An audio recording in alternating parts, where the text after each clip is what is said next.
Essa passagem é conhecida também pela igreja, pelos irmãos, está lá no Evangelho de Mateus.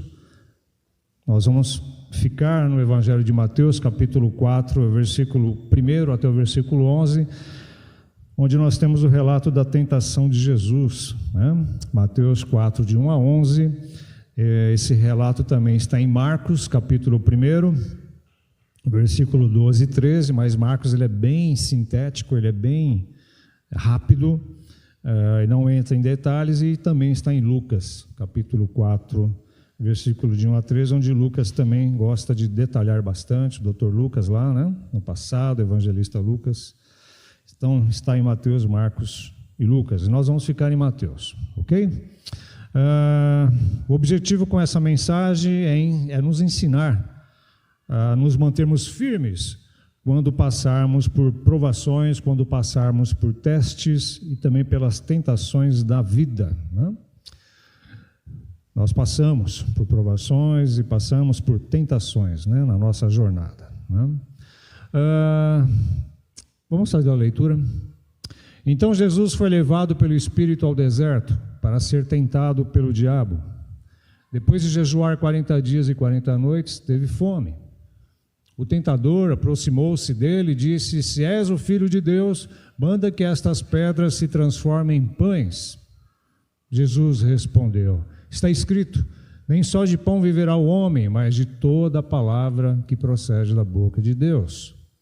Então o diabo levou a cidade santa, colocou-o na parte mais alta do templo e lhe disse: se és o Filho de Deus, joga-te daqui para baixo, pois está escrito, ele dará ordens a seus anjos a seu respeito, e com as mãos eles o segurarão, para que você não tropece em alguma pedra. Jesus lhe respondeu: também está escrito, não põe à prova o Senhor, o seu Deus. Depois o diabo o levou a um monte muito alto e mostrou-lhe todos os reinos do mundo e o seu esplendor, e disse-lhe: tudo isto te darei se te prostrare e me adorares. Jesus lhe disse: retire-se, Satanás, pois está escrito, adore o Senhor, o seu Deus, e só a ele preste culto. Então o diabo o deixou e os anjos vieram e o serviram. Amém. Deus não tenta ninguém. Esta é uma especialidade de Satanás, o diabo, o inimigo, o acusador. O texto em questão deixa bem claro isso. Nós vamos ler também Tiago, capítulo 1, versículo 13 e 14, que diz assim a palavra de Deus: quando alguém for tentado, jamais deverá dizer, estou sendo tentado por Deus, pois Deus não pode ser tentado pelo mal e a ninguém tenta.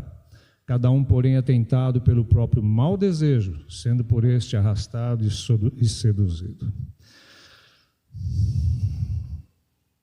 Queridos, Deus, ele não tenta ninguém.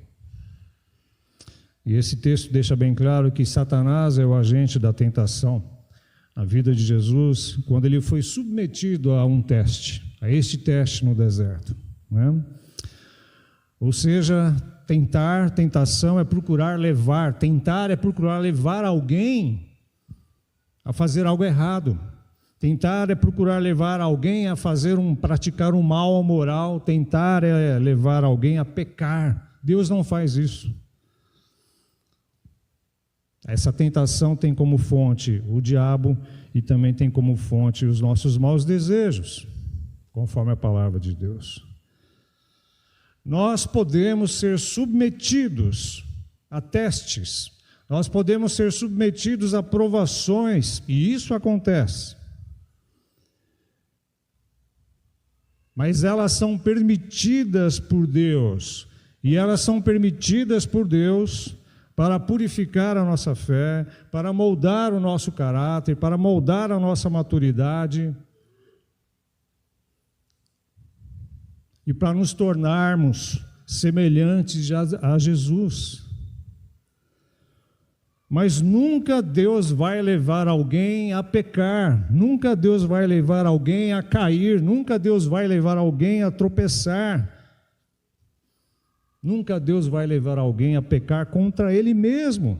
Essa é a diferença dos testes, das provações da nossa vida e da tentação. Nesse texto em questão, Jesus ele foi submetido a um teste. A Bíblia diz que ele foi conduzido pelo Espírito Santo ao deserto. Mas lá no deserto, quem tentou Jesus foi o inimigo, foi o diabo. E lá o diabo fez isso de várias maneiras. Deus estava permitindo isto na vida de Jesus para mostrar para a gente, para mostrar para todos nós que mesmo diante de uma tremenda prova, mesmo diante de uma tremenda pressão, Jesus não ia falhar em obedecer à vontade de Deus. Ele não falhou, ele obedeceu a Deus, obedeceu ao Pai até o fim.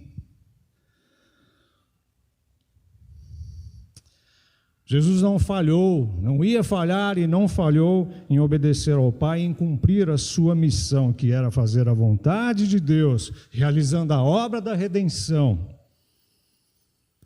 E ele sairia vitorioso como saiu nesse teste. Para mostrar para nós que Adão, quando foi submetido ao primeiro teste, falhou.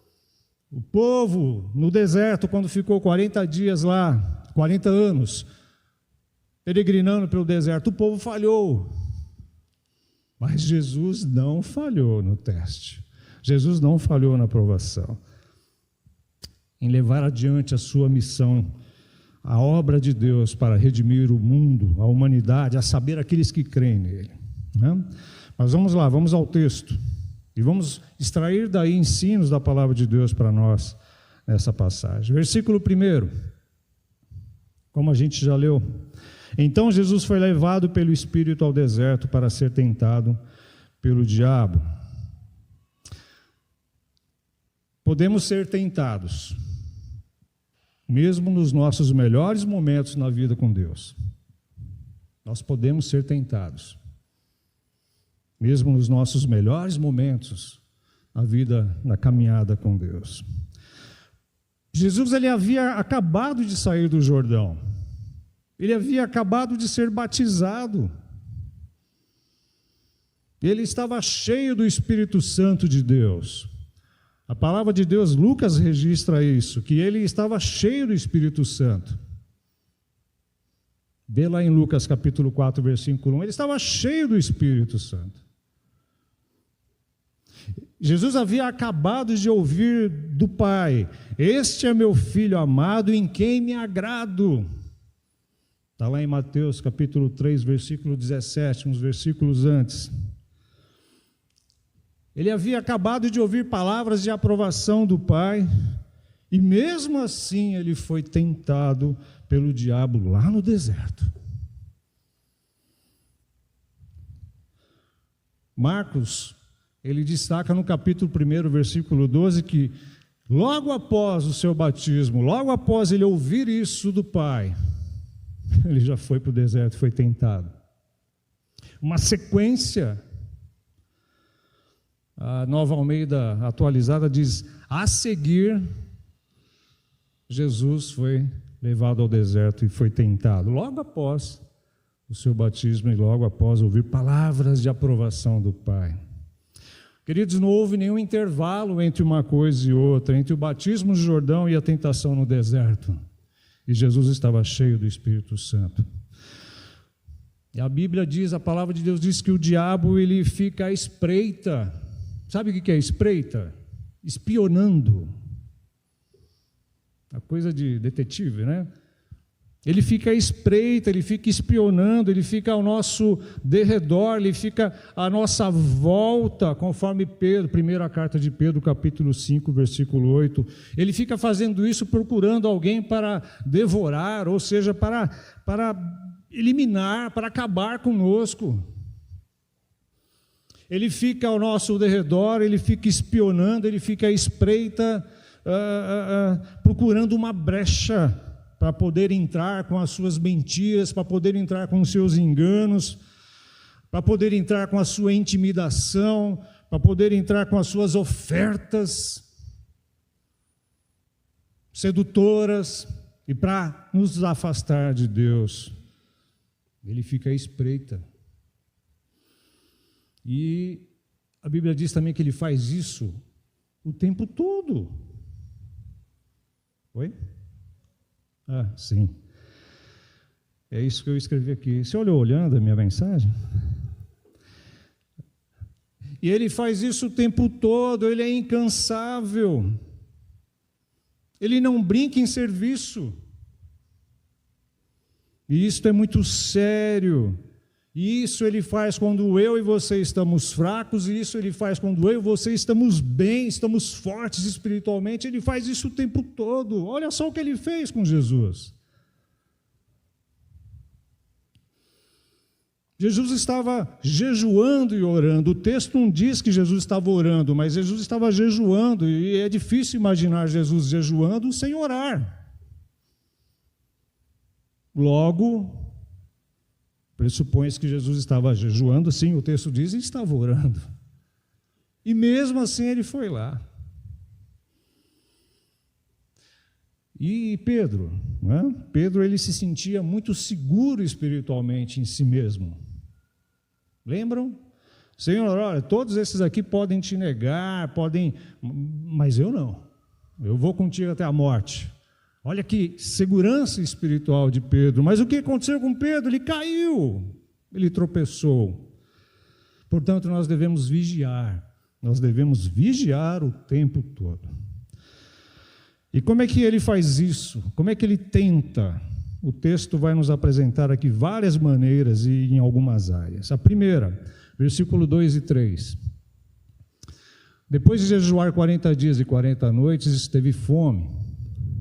O tentador aproximou-se dele e disse: se és o Filho de Deus, manda que estas pedras se transformem em pães. O relacionamento de Jesus com o Pai é colocado em dúvida pelo inimigo. O diabo ele questiona a filiação de Jesus. Olha como ele questiona: se és o Filho de Deus. E esse se és o Filho de Deus é a mesma coisa que dizer, já que você é o Filho de Deus, transforma essas pedras em pães e mata a sua fome. Percebe que é a mesma estratégia de Satanás lá no Éden? A dúvida. Ele plantou dúvida quando ele tentou Eva, né? Ele falou assim: olha, foi isto mesmo que Deus disse? Não coma de nenhum fruto das árvores do jardim? Lá em Gênesis, né? Capítulo 3, versículo 1. Ele questiona, ele coloca dúvidas, porque Deus falou para Adão e Eva: comam de todos os frutos, de todas as árvores aqui no jardim, menos da árvore do conhecimento do bem e do mal. E ele torce a palavra, coloca dúvida no coração de Eva. Queridos, o inimigo, o diabo, Satanás, ele também questiona o nosso relacionamento com Deus. Ele também tenta plantar dúvidas no nosso relacionamento com Deus. Ele tenta dessa maneira. Ele tenta colocar, vocês já ouviram, né, a história, a ideia da cunha, né? Da cunha, né? Aquele pedaço de metal ou de madeira que ele termina com uma ponta, né? Bem pontiaguda ali para poder entrar. E entrando, ele vai mexendo, você vai mexendo com a cunha e vai gerando uma brecha. Ele tenta colocar a cunha da dúvida na nossa mente, do nosso coração.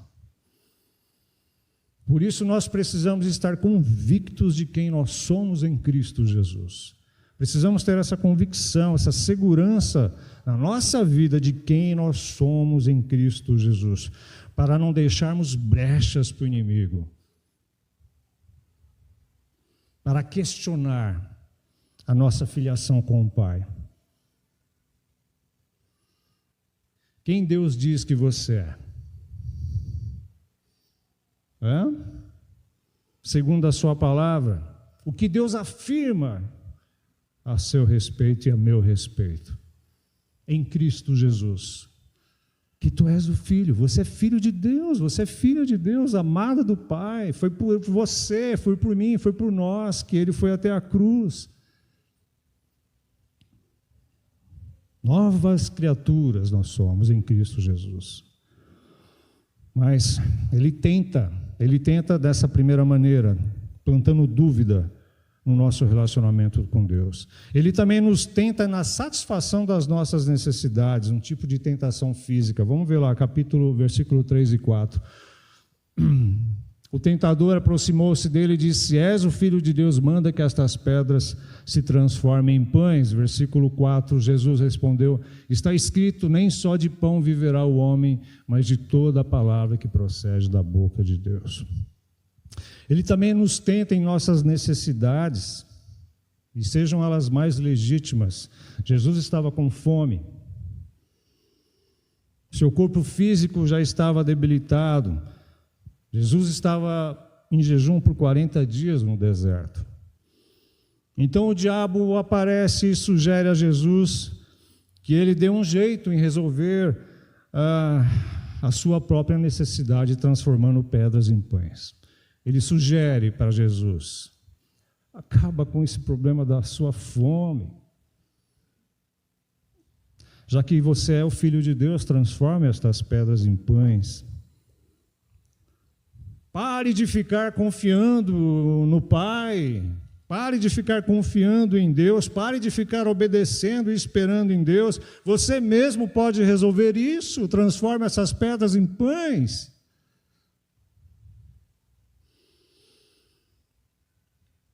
E infelizmente ele também nos tenta dessa maneira. O inimigo pode ficar sugerindo para nós questionarmos o cuidado de Deus em nossas vidas.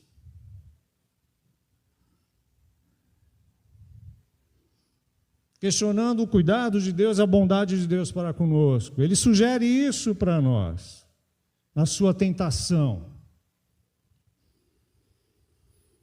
Ele pode, em meio às circunstâncias e às necessidades reais da nossa vida, lançar setas malignas de engano e mentira, de que Deus não se importa com você, de que Deus não se importa comigo.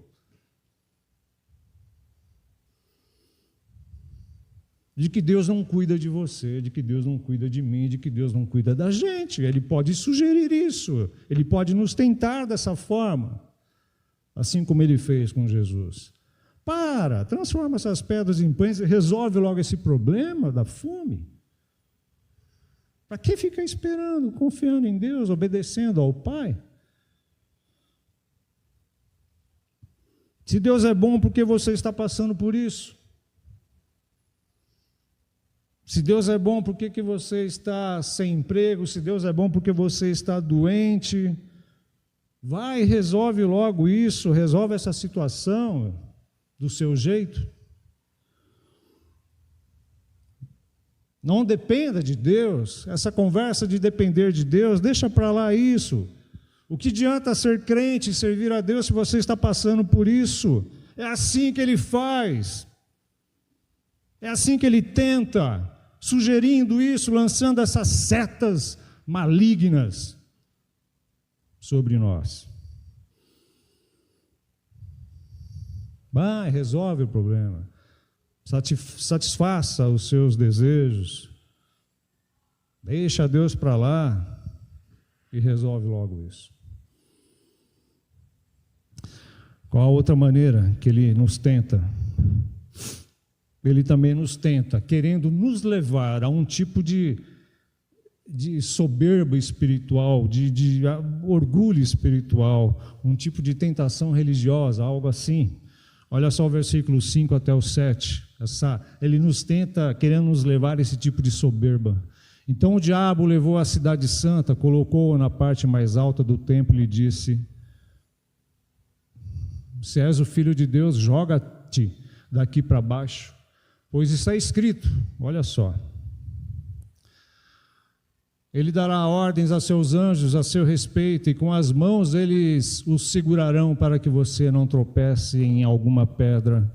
Jesus lhe respondeu: também está escrito, não ponha à prova o Senhor, o seu Deus. Depois que Jesus citou a Bíblia na primeira fase da tentação, citou a Bíblia ao diabo, o diabo investiu de novo contra Jesus, e desta vez ele tenta Jesus usando a própria palavra.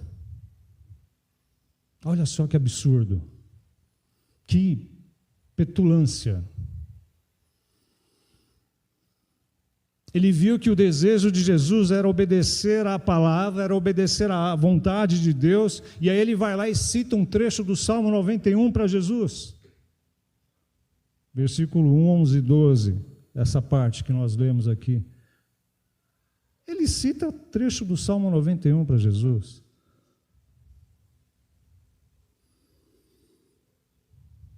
Mas esse salmo não diz para nós colocarmos Deus à prova, não fazendo a nossa parte, não sendo diligentes, não sendo responsáveis em nossa conduta. Esse salmo não diz isso, mas ele torce a palavra de Deus.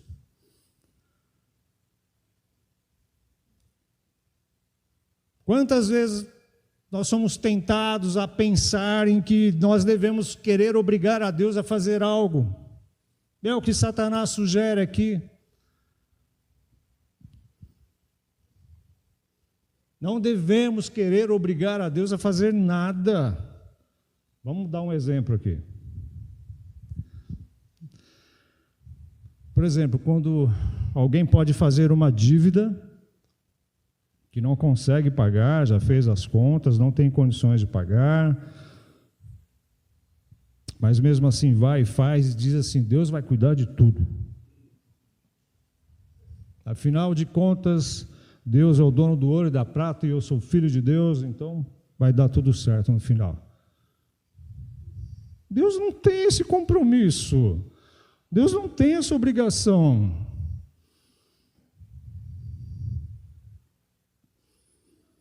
Vai na fé. Ou vou fazer extravagâncias com a minha saúde, eu que tenho gastrite, me entupo de coisas gordurosas, ácidas, e depois eu vou lá: Deus, resolve esse problema, Senhor. E tantos outros exemplos que nós podemos citar aqui. Não dá para colocar na conta de Deus essas coisas. E muitas vezes o inimigo lança essa seta de tentação sobre nós, dizendo: siga em frente,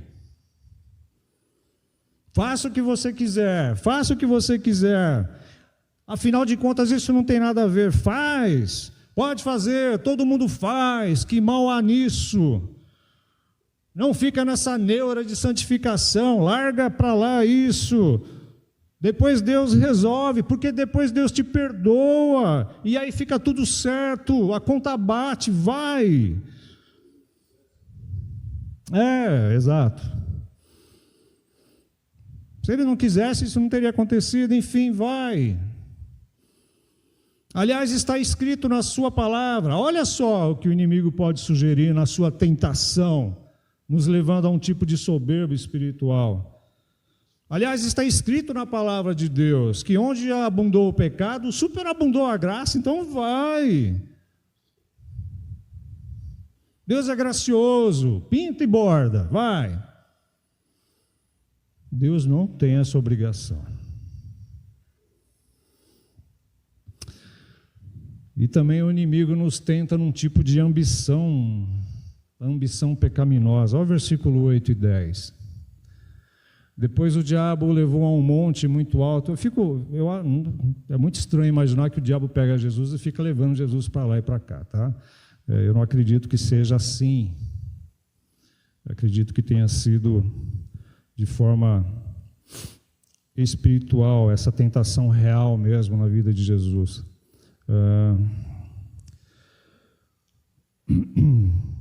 Vamos lá. Depois o diabo o levou a um monte muito alto e mostrou-lhe todos os reinos do mundo e o seu esplendor, e disse-lhe: tudo isto te darei se te prostrares e me adorares. Jesus lhe disse: retire-se, Satanás, pois está escrito: adore o Senhor, o seu Deus, e só a Ele preste culto. Então o diabo deixou e os anjos vieram e serviram. E o inimigo continua com seu arsenal de tentações em cima de Jesus. Ele usa várias armas para fazer isso, para tentar impedir Jesus do seu plano, da sua obediência, de levar até o fim o plano redentor de Deus.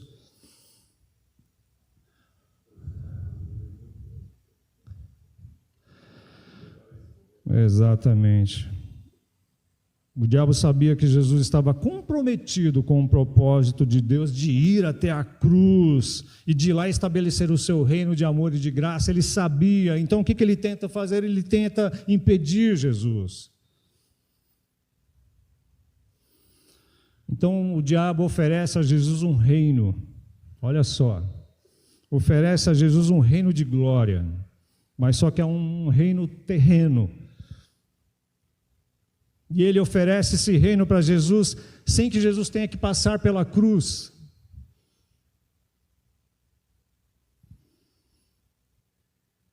E o pior, ele depois exige adoração. Se te prostrares e me adorares, o diabo falando para Jesus. Satanás quer negociar com Jesus.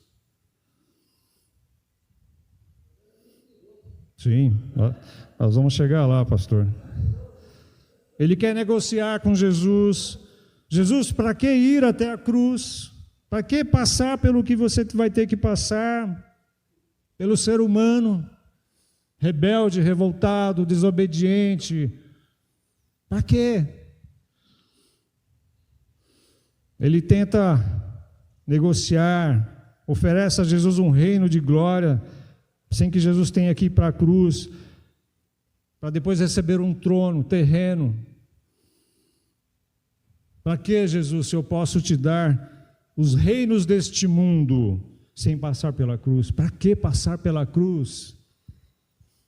E aí o que o pastor Milton acabou de falar, o inimigo é mentiroso, estelionatário, porque ele promete dar a Jesus o que ele não tem. Ele não tem nada, ele é um mentiroso. Nós devemos tomar cuidado com as ofertas que o inimigo nos faz, usando esse sistema caído, corrompido, falido moralmente, espiritualmente. Ele vem usando o sistema para nos oferecer tantas coisas boas, entre aspas. Devemos tomar cuidado com essas ofertas de uma vida espiritual fácil, sem renúncia, sem esforço, sem consagração, sem dedicação. É isso que ele faz, é assim que ele tenta os filhos de Deus. Ele quer nos fascinar com as coisas deste mundo caído. Ele enche esse sistema de atrativos, de coisas boas, entre aspas, para afastar os filhos de Deus da comunhão com o Pai, da comunhão uns com os outros. É isso que ele faz. E finalizando, a gente está indo para o final. Nós vimos até aqui, como o nosso principal inimigo tentou desviar Jesus de fazer a vontade de Deus, e como ele também tenta nos afastar de Deus, nos desviar de fazer a vontade de Deus, nos desviar de cumprir o ID de Jesus. Nós vimos até aqui como é que ele faz isso com as suas tentações, segundo o texto. Mas também nós vimos como Jesus venceu o diabo e como nós também podemos resistir e vencer as tentações do inimigo.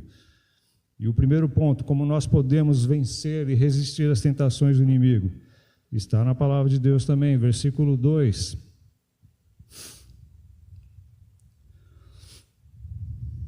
Depois de jejuar 40 dias e 40 noites, Jesus teve fome.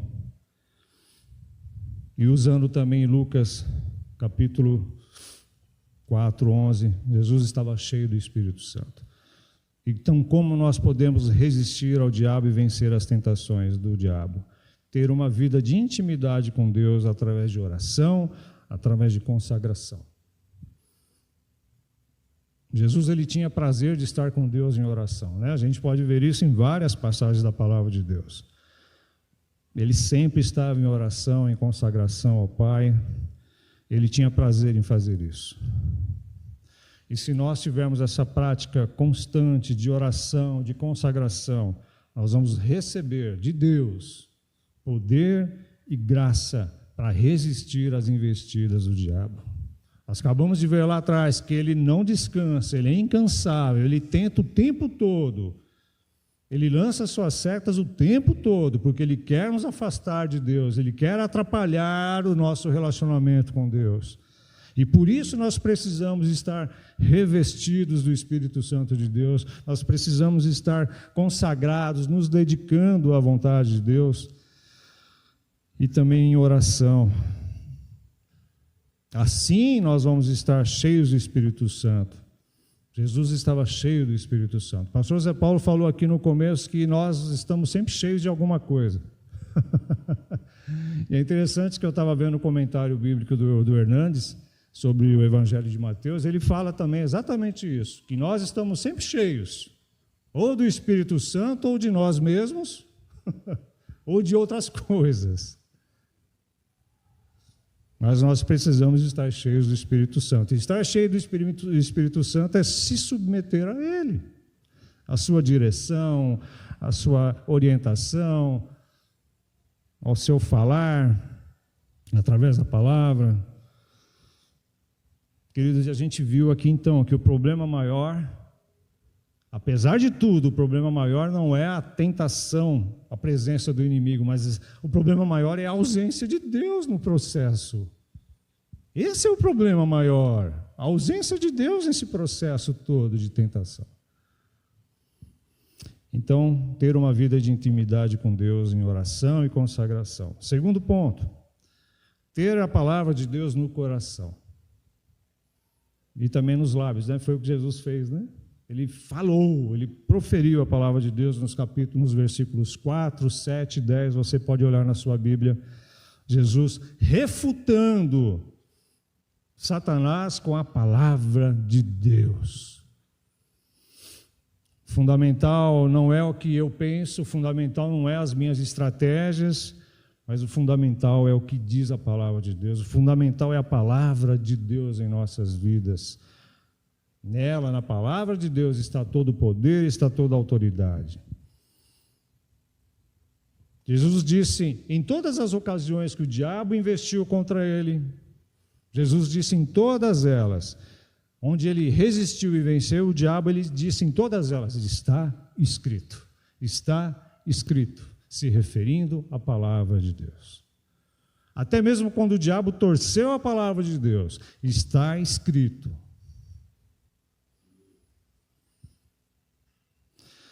A gente tem que tomar cuidado, porque muitas vezes a gente pode ouvir a palavra de Deus de várias maneiras distorcidas e torcidas, né? Olha só que perigo, a palavra de Deus na boca de pessoas que não têm compromisso com Deus, não é a palavra de Deus. Olha que coisa maluca, né? Foi o que Satanás fez. Torcer a palavra de Deus. E a palavra de Deus é a única arma, junto com a oração e consagração, que nós devemos usar para combater as mentiras, os enganos, toda a tentação do inimigo. A palavra de Deus, queridos. Se nós não estivermos abastecidos da palavra de Deus, aí a coisa fica mais complicada. E a última condição fundamental para que possamos resistir ao diabo e vencer as tentações do diabo é ter uma atitude de resistir ao diabo. E aí a gente não pode, a gente viu aqui nessa passagem que o diabo, Satanás, o inimigo, o acusador, ele não é uma fábula, não é uma força, é uma pessoa, um anjo caído. Ele é real. Nós não devemos subestimar o inimigo, achar que ele está quietinho, que ele não está observando as nossas vidas, que ele não está de olho em nós. Nós não devemos subestimar ele. Mas nós também não devemos ter medo dele, mas nós também não devemos fugir dele. O que nós devemos, segundo a palavra de Deus, é resistir a ele. E só vamos conseguir resistir a ele em oração, em consagração, através da palavra de Deus no nosso coração, nos nossos lábios, falando, anunciando, pregando, falando à nossa família, compartilhando a palavra de Deus, estarmos cheios do Espírito Santo e devemos resistir a ele. Olha só o que o Tiago fala lá no capítulo 4, versículo 7. Portanto, submetam-se a Deus, resistam ao diabo. Ele não está falando fujam, neguem ele. Não, mas resistam a ele, porque assim ele fugirá de vocês. O diabo deixou Jesus.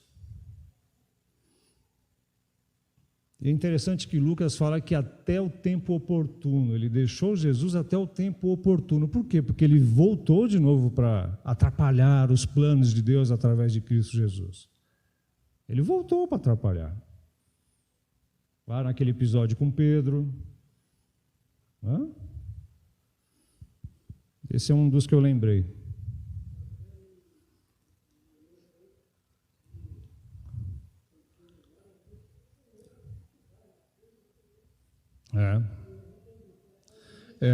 O Senhor Jesus repreendeu.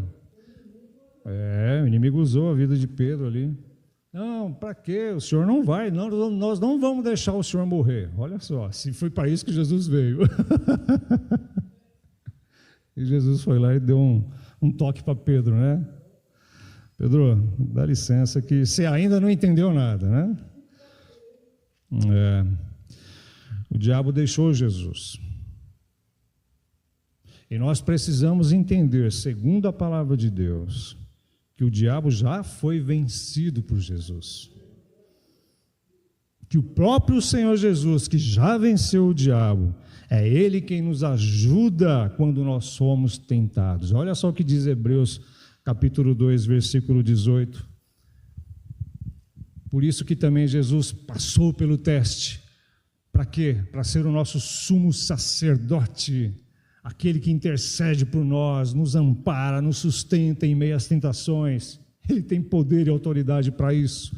Porque tendo em vista o que ele mesmo sofreu quando tentado, ele quem? Jesus, ele é capaz de socorrer aqueles que também estão sendo tentados. Meu irmão, minha irmã, quando eu e você formos tentados, passarmos por testes, saiba que você não está sozinho, porque Jesus, Ele se identifica conosco, Ele conhece as nossas dores, os nossos sofrimentos, as nossas angústias, aflições, e Ele está comigo e com você. Louvado seja Deus, obrigado, Senhor Jesus. Oi, pastor.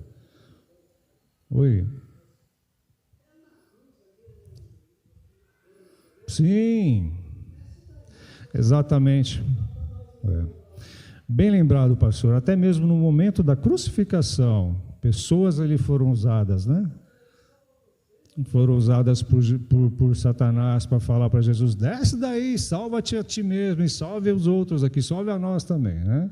Até no último momento o diabo tentou, né? Atrapalhar o plano da salvação, mas ele não conseguiu, porque Jesus foi até o fim. Queridos, estamos em Cristo, amém?